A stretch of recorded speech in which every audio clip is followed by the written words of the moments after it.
But formula to cure heart disease, that you know, nitric oxide production. अगर nitric oxide produce होगा ज्यादा तो automatically वो सारी चीजें will be taken care of. अब सवाल यह था कि what I should do right now so that my body produce enough nitric oxide. ये आपका सिर्फ एक सवाल है. उसका जवाब ये है, स्टेप 1 मैंने आपको ऑलरेडी बताया था. स्टेप 1 क्या था, बताया था मैंने, थ्रो द स्टैटिन. व्हाई?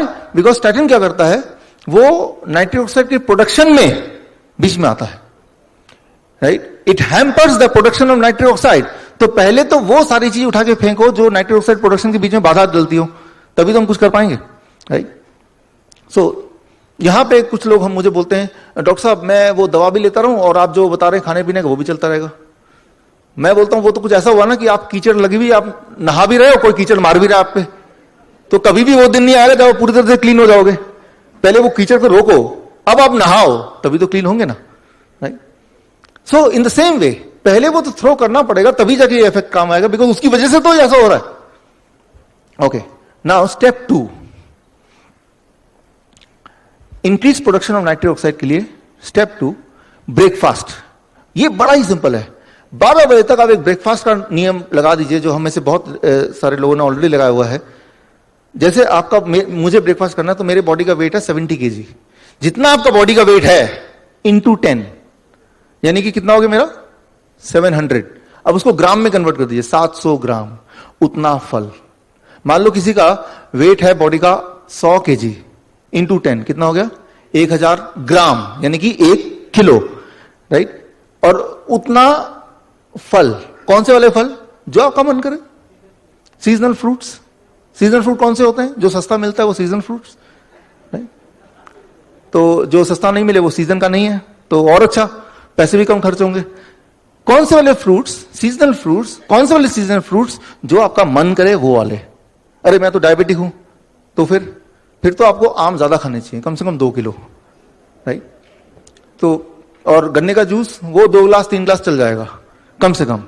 तो हमारा जो डायबिटीज कैंप होता है, जिसके बारे में विजय जी ने आपको बताया, 3 दिन का होता है कभी कभी, उसमें जो डायबिटिक पेशेंट आते हैं तो पहला नियम ये होता है कि वो दवा बाहर फेंके, और दूसरा नियम कि वो तैयार हो इस चीज के लिए कि दिन में 2 किलो आम खाएंगे और गन्ने का जूस देंगे तो पहले दिन ही पिएंगे.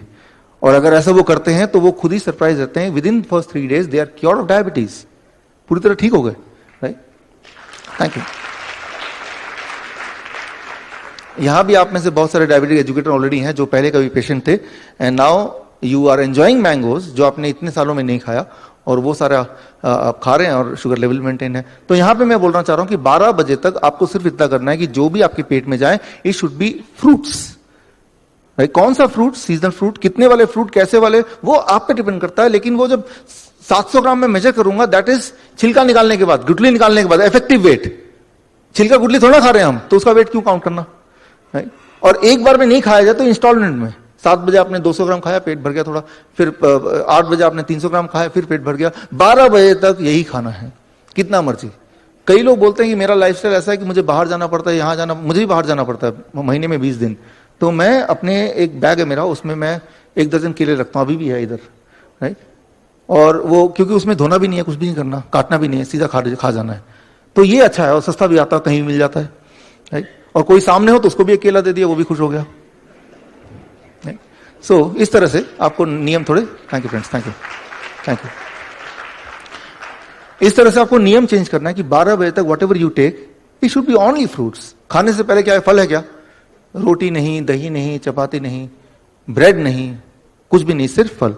स्टेप 1. स्टेप 2. स्टेप 2 का दूसरा पार्ट है lunch and dinner. Lunch and dinner जब भी आप करेंगे you always have to do it in 2 plates. 2 plate सामने रखिए लंच डिनर में. अभी तो 1 प्लेट में खाते हैं. प्लेट 2, उसमें आप अपने जो अच्छा लगता है फेवरेट सारी फूड रखिए. राजमा है, छोले है, चावल है, छोले भटूरे हैं, या गोलगप्पे हैं, जो भी आप खाना चाहते हैं, जो भी, डोसा है, इडली है. प्लेट 2 भरपेट पूरा भर के रखिए.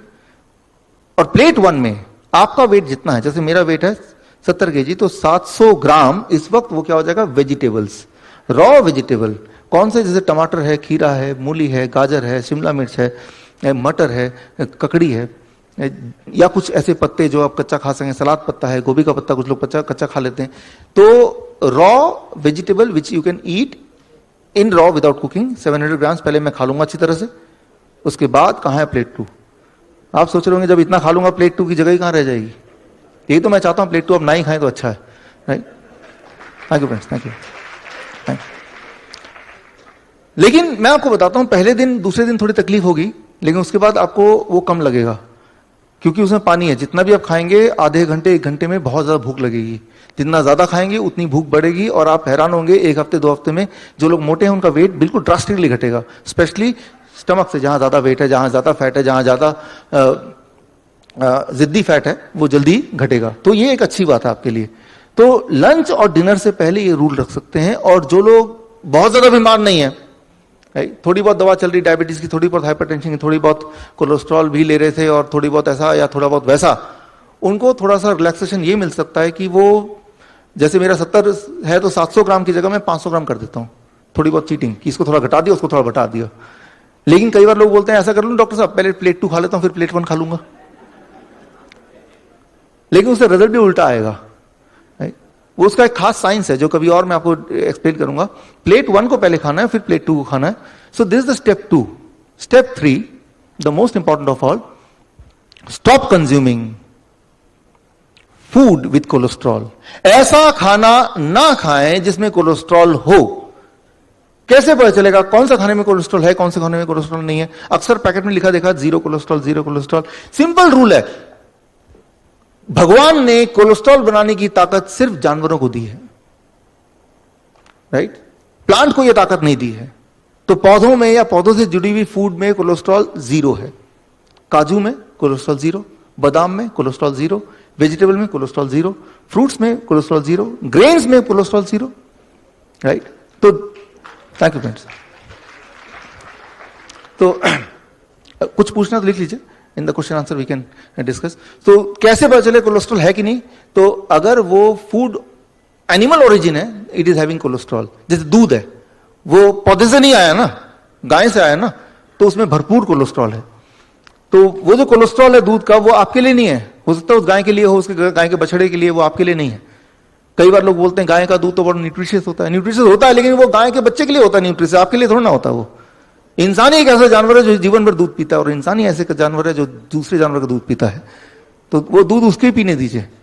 आपको दूध पीने की जरूरत नहीं है, इनफैक्ट किसी को भी जरूरत नहीं है, ना कभी थी, सिवाय पहले कुछ महीनों के जब आपको अपने माँ का दूध पीना। That's all, right? कुदरत ने दूध को बनाया first few months of the baby from the own species, that's all. जिंदगी भर पीने की कोई आवश्यकता नहीं है। So this is the food and the animal food which you have to ignore. ऐसा आपको करना है स्टेप 3। एंड ऐसा जब आप करेंगे, एक कमाल हुआ कि कोलेस्ट्रॉल की अगर रीडिंग लेंगे, हालांकि वो इंपॉर्टेंट नहीं है, मैंने आपको शुरू में बताया, वो भी कम दिखेगी। उससे क्या होगा, कम से कम घर वाले सेटिस्फाइड हो जाएंगे, राइट? उनको सेटिस्फाई करने के लिए, क्योंकि नहीं तो बोलेंगे आपकी कोलेस्ट्रॉल की दवा आज क्यों नहीं ली, राइट? आपके पीछे बढ़ जाएंगे। तो आप बोलेंगे चेक कर लो, मेरा ब्लड कोलेस्ट्रॉल तो ठीक ही आ रहा है। तो एटलीस्ट वो बोलेंगे चलो जो भी है ठीक है। आपका डॉक्टर बोलेगा आप कोलेस्ट्रॉल दवा क्यों बंद कर दी, तो आप बोले चेक कर लो कोलेस्ट्रॉल लेवल ठीक ही आ रहा है। तो इस तर्क में वो चुप बैठ जाएंगे। उनको चुप कराने के लिए आपको टेस्ट करना है, ना कि अपने आप को सेटिस्फाई करने के लिए टेस्ट करना है, राइट? वैसे तो आपके हेल्थ का जो रिस्पॉन्सिबिलिटी है वो सिर्फ आप ही के हाथ में है। कई बार लोग पूछते हैं डॉक्टर साहब आपके कहने पे हमने कोलेस्ट्रॉल दवा छोड़ दी जो मैं 15 साल से ले रहा था, अगर मुझे कुछ हो गया तो क्या होगा? फिर कौन जिम्मेदार होगा? आप होंगे? मैं ये बोलना चाह रहा हूं कि जिम्मेदारी eight the end of the day आप ही की है, आपकी हेल्थ की, राइट? सो किसी और की नहीं हो सकती, क्योंकि वो आपकी हेल्थ है। अगर आप छोड़ देंगे या नहीं छोड़ेंगे, both the cases you are responsible for your own health. आप डॉक्टर से पूछिए जाके कि कोलेस्ट्रॉल की दवा मैं छोड़ रहा हूं, डॉक्टर बोलेगा अगर छोड़ रहे हो तो मैं जिम्मेदार नहीं हूं आपकी हेल्थ का, फिर कुछ भी हो सकता है देख लो। तो उनसे ये पूछिए, अच्छा मैं नहीं छोड़ रहा हूं, अब कुछ हो गया तो आप जिम्मेदार हैं? अब तो मैं बिल्कुल भी नहीं हूं, राइट? तो बल्कि वो क्या करते हैं, जब भी कोई सर्जरी होता है, कोई डायग्नोस्टिक होता है, एंजियोग्राफी होता है, वो तो लिखवा लेते हैं कि एंजियोग्राफी हो रही है, अगर इस दौरान आपकी मौत हो जाए तो हम जिम्मेदार नहीं है, साइन कर दो भाई, और तब लाश कहां पे भेजें और पैसा कहां से लें ये भी लिख दो भाई। होता है कि नहीं होता? तो डॉक्टर्स आर नेवर रिस्पॉन्सिबल। तो आपको ये लगता है कि ये दवा खाने से at least there is some kind of protection, लेकिन कैसा प्रोटेक्शन? जो लोग कोलेस्ट्रॉल की दवा खा रहे हैं उनकी हार्ट अटैक होती है तो कोई प्रोटेक्शन है उनको? क्या कोई जवाबदेही है? कोई रिस्पॉन्सिबिलिटी है? At the end of the day you are responsible for your own health, right? तो अगर आप भी रिस्पॉन्सिबल हैं, then you have to understand what is this whole